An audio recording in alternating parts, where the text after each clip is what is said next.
Sorry, I haven't been able to get back to you.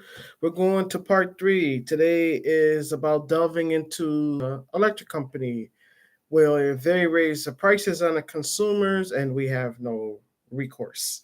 And the recourse is supposed to be the regulators. Today, I'm going to touch on the fact that the regulators here for this state, which I'll go into detail, will help the utility companies, but not the customers. Now, in our previous video, I did explain that here we've had the utilities raise four, I don't want to exaggerate, 3 to 4 times. I want to say several. And they always seem to have a reason why they raise it. Oh, well, you had a bunch of storms and we needed money to get the storms. Well, this time they just raised, as of May 1st, the rates again, claiming that they need money because they happen to have not been paid for people with overdue bills. Now, they seem to come up with an excuse they think is reasonable, but what is reasonable? First, I learned that the public utility company here, uh, Eversource, happens to be run by investors. Okay, I understand that part, but the investors want to make a profit. As I said in the previous video, Eversource made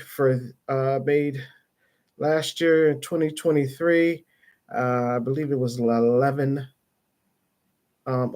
billion dollars, and the previous year it was 12. So it's actually down. So I guess they got to create more income. What's the best way to do that? Is to raise rates on their customers, which is us. Now we're supposed to have a regulatory entity that steps in and say, well, no, you can't just raise prices. And you would think that they would step in and do it. Well, I happen to find out that Pura is the regulatory govern for this state that's supposed to step in.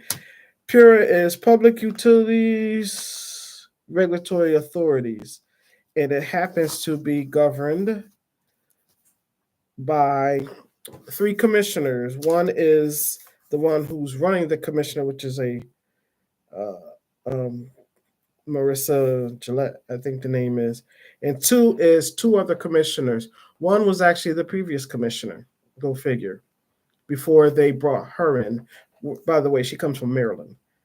Not in our state, but she comes from Maryland, hired by the governor. The third is another one, commissioner, who happens to be on a whole bunch of, I ain't going to say boards, but a whole bunch of different political things. One of the things that jumped out at me is he happens to be, I think, a previous lobbyist. Now, they must vote when an electric company comes and says we want to do a rate hike, and they must vote. One of the things I did not know is that the customers, us, can come to a rating meeting when they want to do this vote on us and have a voice, supposedly. And I've never heard of this. I didn't know you could be notified. I'm sure you've never heard of it either. That you want to speak, either come to the meeting to speak on the behalf of the citizens because you have voiced the concerns. Now, I've went through a list of concerns of a lot of people that are feeling the same way I am. It's the middle class taxpayer that's footing the bills and paying up and keeping up the state taxes and paying these other things, but yet no one's asking for them not to pay the bills. But we expect this Pure to step in and regulate them. You know, tell them, hey, you can't just keep coming and raising and saying, well, we need money for this because you guys didn't make your state pay the bills. Now they're gonna come and say, well, there was a moratorium on it, but I even if you say that's true, let's go back to why they want to raise it. Now, they happen to have lost, they invested in wind energy shares and happen to have lost $500 million. It's really curious that that's what they want to increase. And they actually had something that just came out, I haven't been on for a minute, to say that they're not going to honor the securing, I think it's something with the grid that they're supposed to take care of that they've agreed. And now the governor's pushing back because they're saying they're not going to honor it. So how do you say that? that you're not going to honor it when you promised it, and it just happens to be around that same amount that they lost, the 500 million. So it's very suspicious, and the fact that the utility company is pushing for this Melissa Gillette to be out, and the governor just re-upped and gave her another 4 years. You brought her in to say, hey, you're going to regulatory, you're going to do good for the state. Yeah, but all she's did is come in and raise the rate. And when they go to a vote, they're passing these votes and stuff. And we have nothing to say. Why is a big company tech like Google or TikTok and all of these can be called a monopoly and it's illegal federally? But you have here on the Eastern Coast where the customers have no choice. Eversource and United Aluminum, I believe, are the only two companies that have that bring the power, electricity, I guess gas. Why hasn't this been opened up to competitive other electric companies or groups that want to come in and pay? Wouldn't that be fair? Wouldn't the governor say, well, we're going to entertain bids?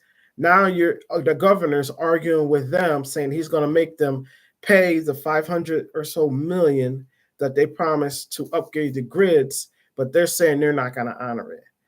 Where is the justice in that? And this is why, as this channel I created, because for some reason this is always falling on deaf ears. We are the backs of this society in this state. We pay the taxes, we pay the utility bills, we pay all of this. No one asking them to give anything away for free. But one thing we do want is a fair chance. If you increased the utility bills to say, okay, it's going to go up by such and so much, $30 or whatever, it would be understandable. But every time you turn around, you profited and made $11 billion, $12 billion over the past 2 years. But yet you're hurting for money. And this is coming from the investor side.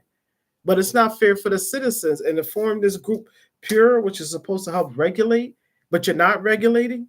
I don't understand the governor's move. And before I say, people say, oh, he's a Democrat. No, there was one Republican who has been making noise about this so-called issue. And he's been public with it. He's the only one that said anything. I haven't heard anything. It's been silence on the governor's part. It's been silence on Democrats' part. It hasn't even been raised. It's just, okay, go ahead and raise the bills. And at what point do you stop taking? A lot of people I know, that's why they want to leave the state. This is going to be, I think I'm going to do one more on this subject so that you guys can see that I know it's not just me and stuff. Like I said, be fair, but put people in place that's going to help. If you regulate it and do it, and it's an annual increase, the state, this state right here, we can understand that. But for you to be making record profit over the past 2 years and you have a loss, and why did you lose the money? Because you said wind energy is too expensive, the equipment is too much. But that's money you invested. But you want to make the taxpayer that's paying taxes in the state, you want to make them be the ones that take care of what money you've lost. So, and that makes sense to me. You can't explain that away, especially the increases. I could see if you was hemorrhaging or suffering. And to me, it's a bad mood on the governor's part. This lady has come in and has continued to let them raise on the citizens over and over again. You ain't said a peep about it. Nobody has, except for, like I said, the one Republican senator that was like, no, this ain't right. But it's falling on deaf ears. You're concentrating on other things. But that's going to be it for today. Make today better than you did yesterday, if possible. And don't let the rain keep you out and get wet. Stay dry. So I'm going to sign off now. Like and subscribe. If you have issues like this, let's put them out there, because it's going to take us doing that for maybe this to stop. And I'm going to sign off on that note to end this live stream. Thank you.